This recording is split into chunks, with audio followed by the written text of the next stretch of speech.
എന്നു മുതലായിരുന്നു ഇവിടെ ഒരു കുരിശ് സ്ഥാപിച്ച് ഈ ഒരു കുരിശുമല കയറ്റം ആരംഭിച്ചത്? 1959 മുതലാണ്. അതായത് മനുഷ്യവംശം എന്തെന്നും കുടിയേറ്റപ്രിയരാണ്. അവരുടെ ഒരു സ്വഭാവം കൂടിയാണത്. മാത്രമല്ല എല്ലാ സംസ്കാരങ്ങളും ഈ വസ്തുത വിളിച്ചു പോകുന്നുണ്ട്. കൃഷിഭൂമിയുടെ അഭാവം, ദാരിദ്ര്യം, അതുകൂടാതെ തന്നെ മനുഷ്യന് ഓരോ സ്ഥലത്തെയും മാറി മാറി താമസിക്കാൻ അവൻ്റെ ശീലം, ദാരിദ്ര്യം, ഇതൊക്കെ അനുസരിച്ച് കുടിയേറ്റ സ്വഭാവം നടത്തി പോരാറുണ്ട്. അങ്ങനെ കുടിയേറിയ ആൾക്കാർ 1956-58 കാലഘട്ടത്തിൽ എഴുമയിൽ നിബിഡമായി. കർഷകർ കോട്ടയം ജില്ലയിൽ നിന്ന് പൂഞ്ഞാറ്, പിന്നെ അതുപോലെ പാല, ചങ്ങനാശ്ശേരി അങ്ങനെയുള്ള ചില സ്ഥലങ്ങളിൽ നിന്ന് കയറിയ കുടിയേറ്റ കർഷകരാണ് ഈ എഴുമേൽ പ്രദേശത്ത്. അവരിവിടെ കയറി താമസം ആക്കിയതിന് ശേഷം 1959 ബഹുമാനപ്പെട്ട ജോസഫ് കക്കുഴി അച്ഛൻ ഇവിടെ വരികയും ഇപ്പോൾ പള്ളി ഇരിക്കുന്ന ആ സ്ഥാനത്ത് ഒരു ഷെഡ് കിട്ടി. 85 അടി നീളമുള്ള ഒരു പുൽ ഷെഡ് കെട്ടി. ആ 59 സെപ്റ്റംബർ മാസം 25-ാം തീയതി പ്രഥമ ദിവ്യബലി അർപ്പിച്ചതോടുകൂടി എഴുമേൽ നിത്യസഹായ മാതാ പള്ളിക്ക് തുടക്കമായി. അപ്പോൾ ജനനിബിഡമായി തീർന്നതിന് ശേഷം ഇവിടെ താമസക്കാരാക്കിയ കൃഷിക്കാർക്ക് വളരെയേറെ ദുരിതങ്ങൾ ഉണ്ടായി. കാട്ടുമൃഗങ്ങളുടെ, വന്യമൃഗങ്ങളുടെ ആക്രമണം. ആന നിബിഡമായിരുന്നു ഇവിടെ. ഈ പ്രദേശം ഈ മലയുടെ മുകളിലൊക്കെ ഒരുപറ്റ ആന വന്ന് നിൽക്കുമായിരുന്നു. അത് മാത്രമല്ല പാമ്പുകളുടെ ശല്യം, പകർച്ചവ്യാധികൾ.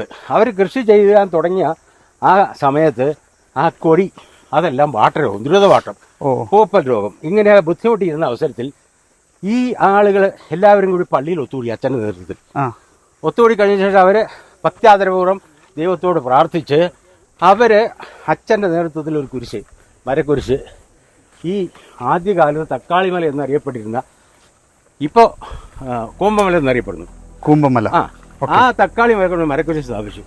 അതിനുശേഷം അപ്പം അതിൽ ഇവിടുത്തെ ജാതി വ്യത്യാസമൊന്നുമില്ല, ക്രിസ്ത്യാനികൾ മാത്രമല്ല, ഇവിടുത്തെ മറ്റുള്ള വിഭാഗത്തിലെ ആൾക്കാർ എല്ലാവരും ചേർന്ന് പരിഹാര പ്രദർശനം നടത്തിയാണ് ഇവിടെ കൊണ്ടുവച്ചത്. അന്ന് ഈ മലയിലേക്ക് പരിഹാര പ്രദർശനം നടത്തി.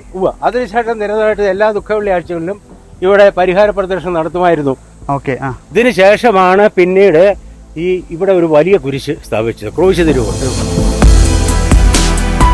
ആ ക്രൂശിത രൂപം ഇവിടെ സ്ഥാപിച്ചതിന് ശേഷം 55 അടി ഉയരത്തിലാണ് ഈ ക്രൂശിത രൂപം. ഈ മല എന്ന് പറയുന്നത് 3500 അടി കൂടുതൽ ഉയരത്തിലാണ് സ്ഥിതി ചെയ്യുന്നത്. ഈ ഒരു പ്രദേശത്തെ ഏറ്റവും വലിയ മലയാണ്.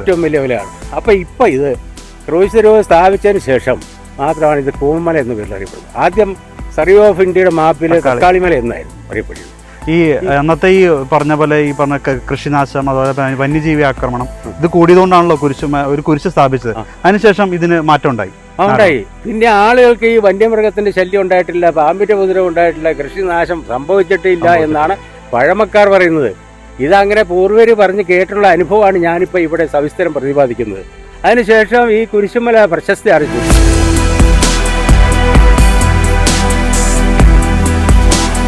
അങ്ങനെ ഒരു നാടിന്റെ മുഴുവൻ കണ്ണീരൊപ്പിയ ഒരു അത്ഭുത കുരിശിന്റെ അടുത്തേക്ക് തന്നെയാണ് നമ്മൾ കടന്നു ചെല്ലുന്നത്.